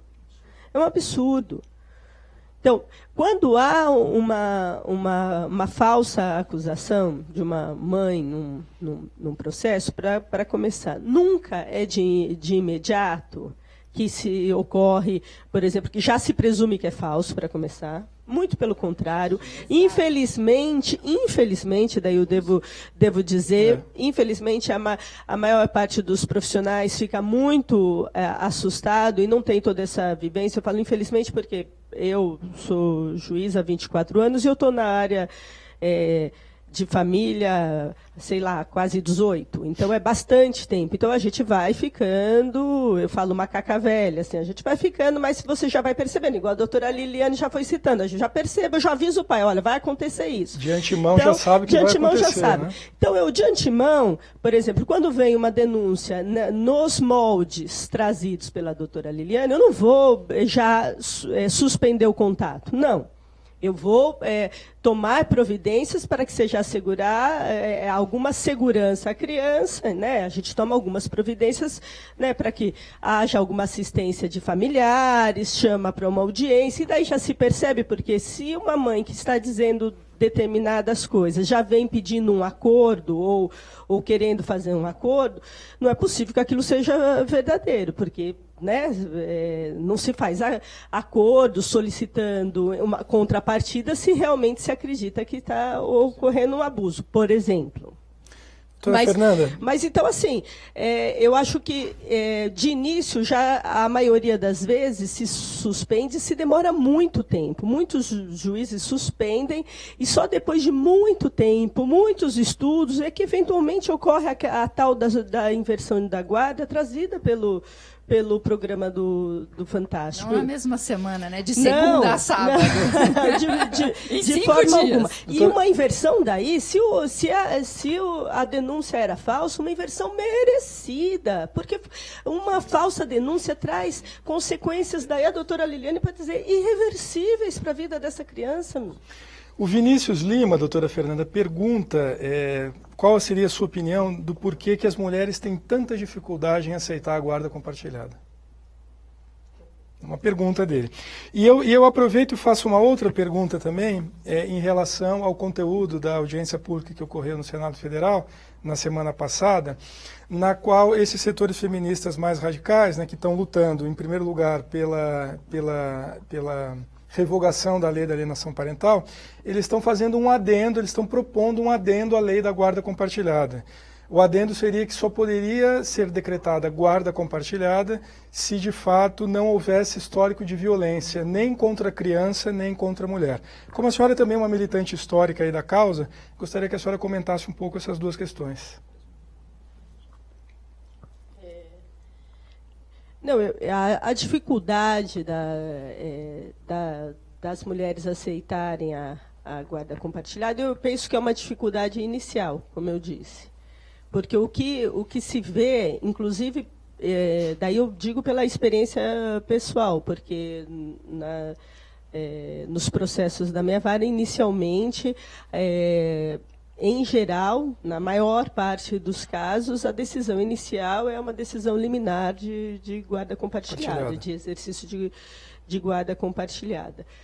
E o que se vê embora de início, às vezes, há alguma reclamação ou algum agravo, o que se vê é que, alguns meses depois, na primeira audiência que se designa, as mães dizem, olha, fiquei muito preocupada, mas realmente eu percebi que eu estou conseguindo voltar ao mercado de trabalho, eu estou conseguindo ter mais tempo para mim, eu estou percebendo que deu certo, eu estou percebendo que meu filho está feliz, que estava inseguro, então eu que não é tão ruim, estou percebendo né? que não é da forma como imaginei. Então eu acredito também que existe uma insegurança inicial, e que as mulheres também percebem que vão também ter benefícios, porque elas também vão ter um maior tempo também para poder se dedicar a isso, a voltar para o mercado de trabalho, a se dedicar a questões delas pessoais, particulares delas, como mulheres, etc. E percebendo o bem-estar dos filhos, que, em geral, acaba ocorrendo mesmo. Tá. Né? E essa questão que as feministas colocam de que só poderia ter guarda compartilhada se não houvesse, de fato, nenhuma violência nem contra a mulher, nem contra a criança? Veja, eu acho muito perigoso, porque, infelizmente, a gente percebe que daí isso já pode ser utilizado de antemão. Primeiro que a gente volta na confusão, porque eu estou toda hora querendo pontuar. A gente precisa separar a parentalidade e a conjugalidade.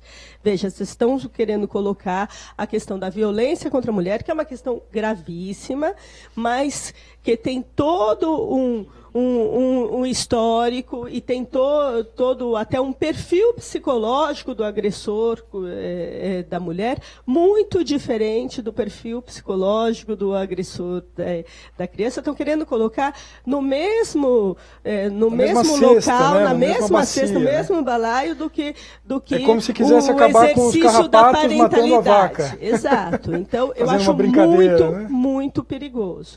E daí isso acaba enfraquecendo as duas lutas. A nossa luta, que é do direito do exercício da parentalidade, da parentalidade total, né? Da criança ter direito ao duplo referencial, e também a luta aí das mulheres contra a violência. Contra a violência, que é também uma luta muito importante. Não podemos esquecer do mau uso da Lei Maria da Penha. Então, eu penso o seguinte, a guarda compartilhada. Eu trabalhei, né, fiz estágio, depois trabalhei em posto de saúde. Então, a violência contra a mulher e contra a criança é uma realidade, igual o abuso sexual. É uma realidade. Ninguém está aqui para dizer que isso é uma mentira. Nós estamos dizendo falsas acusações que chegam nas varas de família. Então, é isso que o pessoal tem que prestar atenção. E quando elas apresentam esse adendo na lei, ninguém fala que faz falsa acusação. Então, o cara gritou ali na porta, eu quero levar o meu filho, porque hoje é dia de convivência. Ai, vou fazer um boletim de ocorrência que eu fiquei ameaçada, aí foi violência moral. Nossa, o meu vizinho viu o pai querendo levar o filho hoje. Nossa, que absurdo. Eu fiquei nervosa, a criança ficou constrangida, vamos lá. Daí, outra coisa que eu quero falar também de fantástico.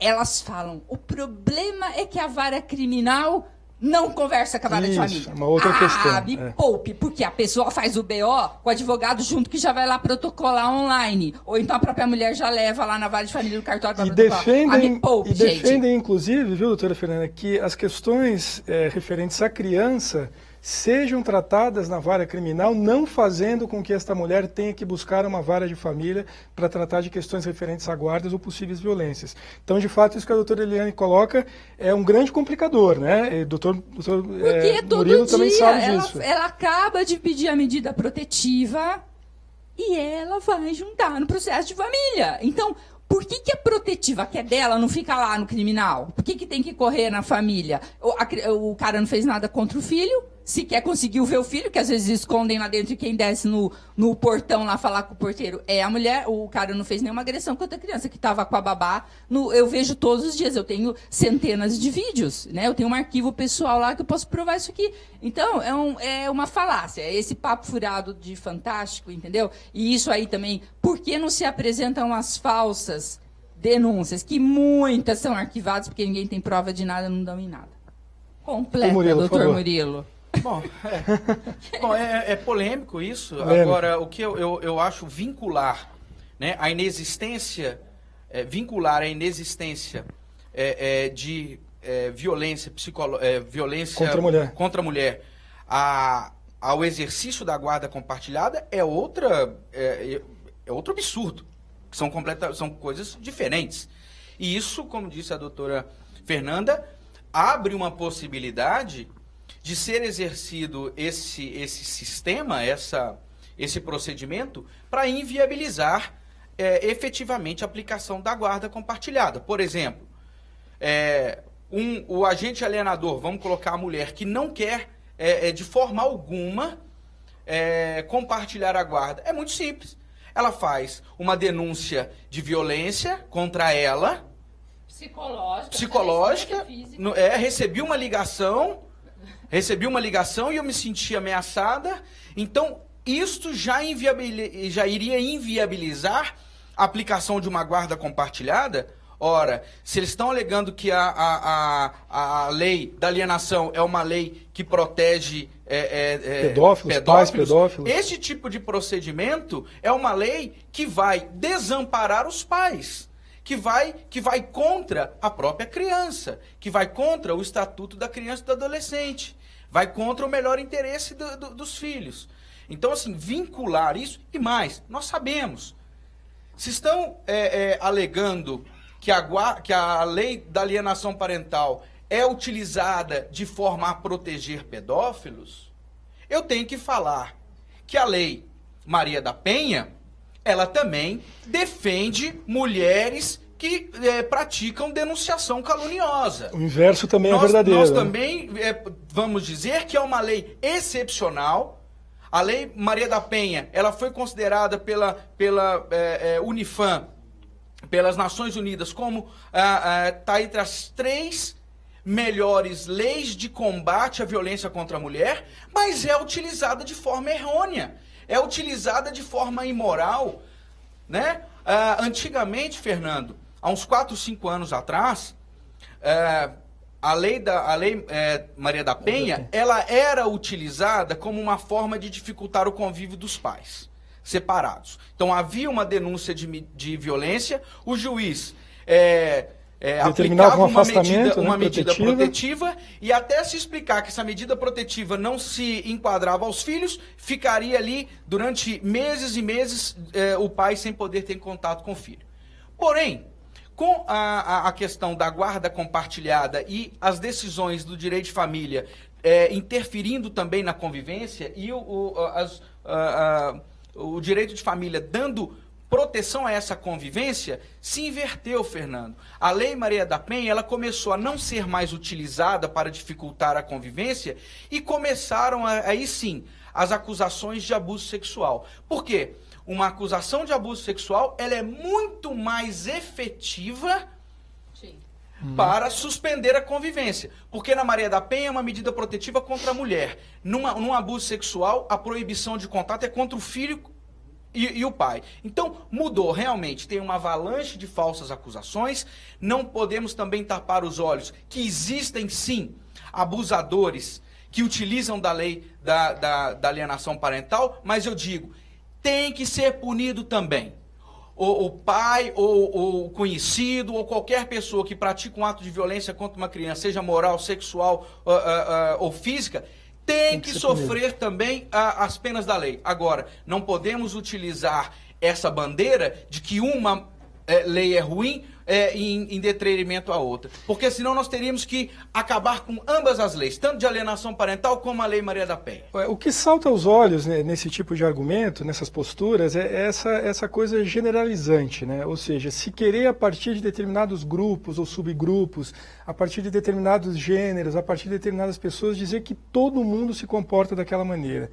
Sem sombra de dúvida, isso a mim me parece muito mais uma guerra ideológica do que, de fato, algo que busca efetivamente trazer algum ganho para as crianças, algo que busca efetivamente mudar a realidade, né? Me parece muito mais uma luta de posturas, de homens de um lado e mulheres de outro, querendo fazer valer os seus direitos e as suas vontades pessoais e estando cada vez menos interessados efetivamente no bem-estar da criança.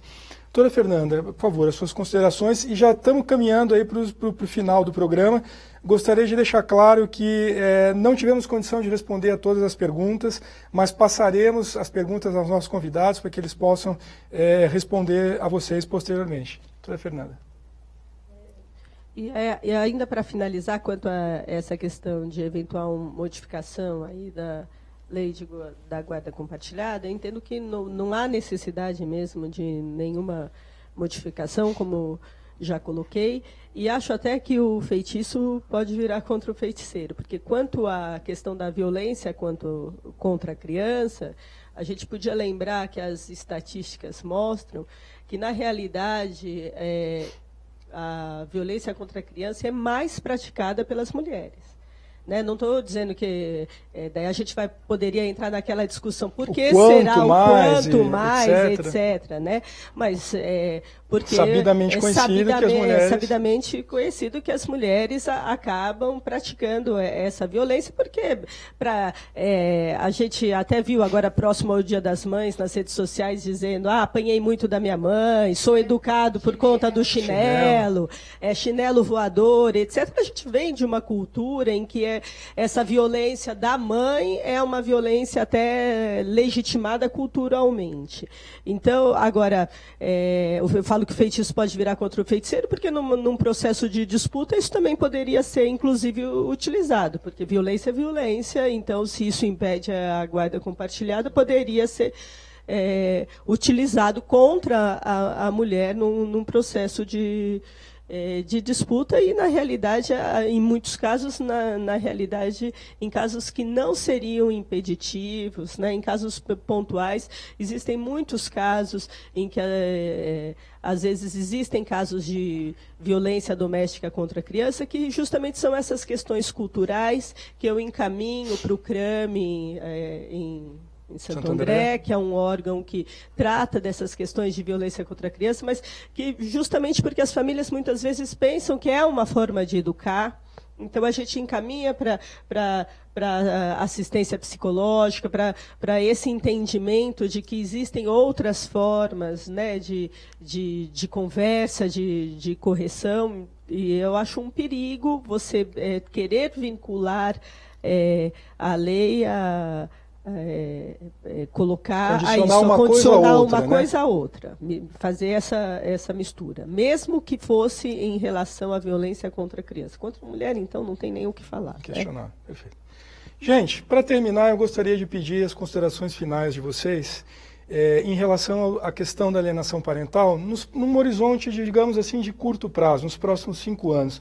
Como é que, a partir da experiência de vocês, da militância, dos estudos, das atividades que vocês realizam, vocês concebem ou enxergam essa questão da alienação parental para os próximos 5 anos? Devemos avançar na proteção à criança ou não? Devemos avançar nesse acirramento do conflito de gênero ou não? Podemos esperar que a sociedade brasileira compreenda melhor esse problema e busque participar mais da vida dos seus filhos, busque minimizar os conflitos? Eu queria ouvir a opinião de vocês sobre essa questão. Eu vou falar primeiro para deixar o Dr. Murilo terminar. Ok. Eu sou bastante otimista. Eu acho que debates como esses e outros tantos que temos tido aí está esclarecendo a população. Ninguém mais está sendo bobo. As pessoas estão percebendo e conhecendo o que é alienação parental. Se a gente vê 3 anos atrás, você perguntava o que é alienação parental, a pessoa olhava, não, ninguém sabia. Hoje a pessoa já sabe. Ela pode não te falar o conceito exatamente, mas ela sabe mais ou menos o que é. Eu acredito que as punições, principalmente as multas, que são multas pesadas, outro dia eu dei risada, porque a pessoa é dentista e o juiz pediu para ela pagar uma cesta básica cada vez que não entregar a criança. Ótimo. Agora, teve uma outra que a multa é R$10 mil. Daí ela começou a entregar. Né? Só pagou uma vez, depois ela começou a entregar. Então, eu acho que a multa é ótimo, né? Igual multa para usar cinto de segurança, a multa é uma medida bastante eficaz. E o esclarecimento, igual estamos fazendo agora. Eu só quero falar mais uma coisinha para aproveitar a oportunidade de falar coisa do Fantástico. O homem pedófilo, ele abusa na constância do casamento. Então, geralmente, eu vou falar da minha experiência de posto de saúde, rapidinho para terminar. Geralmente, a mulher chega lá com a criança. Ela está casada, não foi depois que ela se separou, não, e que o cara arrumou uma namorada. Está casada. Ou com o marido, pai da criança, ou com o padrasto. Então, vem essa situação ainda na constância, aí você já fala, opa, peraí, que eu acho que é uma verdade. Muitas vezes, essas mulheres, principalmente das classes menos favorecidas, e se ela não trabalha e o homem trabalha, elas pedem para não contar. Elas falam, ruim com ele, pior sem ele. E daí cabe ao profissional fazer a denúncia, como eu já fiz. Amigos, né, pessoas mais íntimas e meus familiares, sabem que eu tive que sair de um posto de saúde, eu não vou falar de qual cidade é, eu tive que sair porque eu fui ameaçada com uma arma na cabeça para que eu não contasse. Isso por conta do padrasto da criança. Eu fui, me reportei ao juiz, pedi demissão, mudei de cidade. Então, é uma realidade o abuso? Sim, mas não depois do divórcio, né? Assim, eu acho que tem que ser muito bem contextualizado isso. Não na única visita. Na primeira que ocorreu. Depois da guarda compartilhada. No primeiro dia, depois que teve a sentença da guarda compartilhada, daí o pai O pai se acordou, torna um monstro, ele né? amanheceu, né? Mudou completamente. O homem, muitas vezes, avós com 84 anos, de uma disputa de um apartamento, não quero identificar ninguém, o vovô acordou e falou: hoje, depois de 84 anos, eu vou abusar do meu netinho. Então, a gente, por favor, depois quer falar, né? Tudo, Murilo, por favor. Bom, depois desse nosso debate, eu chego à conclusão que aquele questionamento inicial, se alienação é um mito ou uma realidade, eu tenho a minha convicção que é uma realidade, e uma realidade do dia a dia dos pais separados, das crianças que sofrem com isso, não é? Então, é uma realidade, sim, vivenciada. Queria dar um exemplo aqui. Aos que defendem que a alienação parental não pode ser considerado como um efeito, uma síndrome, uma consequência, em função de não constar no DSM-5, eu queria dizer a vocês que a síndrome de Tourette, ela demorou 95 anos para ela ser recepcionada pelo DSM. 95 anos. 95 anos. E nem por isso essa doença, essa síndrome, não existia antes ou foi disso. Descaracterizada. Ou foi descaracterizada. Ela sempre existiu. Ela sempre existiu. E mais, a alienação parental, Fernando, ela também sempre existiu, porque ela faz parte da natureza humana. Nós podemos fazer 2 exemplos rápidos aqui. Na Bíblia, nós temos o caso de Abraão e Agar, que teve um filho com a escrava, e Sara, que era esposa de Abrão, e com ciúmes do pai, pede para que ele abandone essa criança e que jogue essa criança com a escrava ao deserto. Ali nós temos a alienação parental de Sara, alienando a convivência, ou seja, a esposa atual alienando o filho do segundo casamento. O segundo exemplo, que nós temos agora na mitologia grega, nós temos aqui um outro caso de alienação, que é a síndrome de Medeia e Jasão. Medeia mata os 2 filhos porque Jasão havia traído ela. Ou seja, extirpa a linhagem de Jasão em função de uma vingança. Ali nós temos mais uma vez um ato grotesco de alienação parental e de ruptura familiar. E manda as cabeças de presente em casamento. Sim. Só tira uma dúvida. O Richard Gardner já tinha nascido nessa época? Não, ele não tinha nascido ainda. Obrigada. E mais do que isso. Esses Obrigada. Estudos, sabe? Essas questões. Então, a nomenclatura, a alienação parental, para mim, é apenas um nome. A ruptura conjugal, a dificuldade de convivência, pode dar o nome que quiser. Pode ser o nome que quiser. As consequências e os atos de dificuldade que os pais e mães vêm sofrendo em função desses atos absurdos e violentos contra a criança existem. Deem o nome que vocês preferirem, mas atualmente, com a legislação que nós temos, a alienação parental existe e é uma lei que protege a criança. Obrigado mais uma vez aí a todos por esse espaço. Fernando? Eu também sou bastante otimista. Eu acho que nesse tempo que a gente tem de lei, a informação é a nossa melhor arma. A gente tem participado de palestras, informado. Os profissionais acho que têm que se preparar, se informar. Então, eu acho que esse é o primeiro ponto. E o segundo ponto, acho para quem está assistindo, se eu pudesse dar um conselho, é porque, em razão dessa luta toda, a gente acaba convivendo com muitas pessoas que sofrem alienação parental. Então, o meu olhar sempre, nos processos e nas decisões, sempre é um olhar para a criança. Mas no convívio pessoal, tanto com os profissionais, quanto com os amigos que a gente vai fazendo, é para com as pessoas que sofrem com isso. E é muito difícil. Essas pessoas ficam realmente muito adoecidas. Então, a pessoa que sofre está sofrendo com os atos do alienador, ela fica muito adoecida e precisa procurar ajuda profissional. Sem isso, não vai conseguir ajudar o filho, sem isso, não vai conseguir se ajudar. A pessoa acaba perdendo emprego, entrando em processos depressivos muito difíceis e não vai conseguir ser um bom pai, uma boa mãe. Então, a gente tem muitos amigos que, às vezes, entram em processos irreversíveis. E assim, é aquilo que o doutor Murilo até colocou, acaba abandonando o filho. Não é abandonando, a gente não tem nem como julgar, né, esse processo. Né, se preserva. Mas, num processo desse, acho que o principal é, logo de início, já notar que é preciso ajuda, logo de início.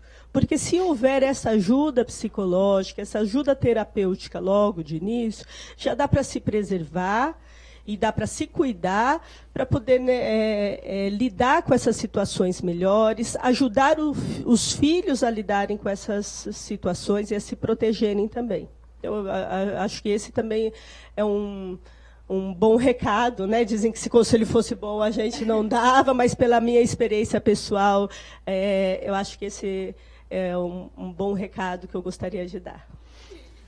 Quer complementar, doutora Eliane, por favor? Mas 5 minutinhos estamos acabando aí. E falar também para os pais que sofrem isso, complementando com a doutora, os pais e mães e avós que sofrem isso, não abandonem os seus filhos. Lutem pelos seus filhos. Eles. Lutem por eles. Lutem sempre por eles. Não desanime frente aos obstáculos. Só complementando, a alienação parental acaba sendo um problema de saúde pública. Porque o alienador também sofre. Não é fácil fazer tanta maldade. A pessoa perde a vida, perde a saúde física, emocional e financeira para fazer maldade. É rio de fortuna para advogado, para psicólogo, para isso, para aquilo, e paga laudo psiquiátrico e faz um monte de coisa. Só que a pessoa também está doente e fica doente. Então, o alienador, ele também precisa, vários, felizmente, né, tem buscado ajuda terapêutica, ajuda psiquiátrica. Então, assim, fica uma família doente. Se a gente for contar, tem umas 30 pessoas doentes, porque a nova esposa do cara enlouquece, o novo marido da mulher, o filho do primeiro casamento, os filhos desse casamento, os avós, então, nem se fala, né, de todo mundo, tios. Então, se a gente for... Eu não pensei em fazer essa soma, mas eu acho que umas 25 pessoas ficam adoecidas com alienação parental, dos dois lados, tanto do alienador quanto do alienado. Eu gostaria de agradecer enormemente a participação da doutora Liliane Santi, doutor Murilo Andrade, doutora Fernanda Pernambuco, a todos vocês que nos assistiram, nosso muito obrigado.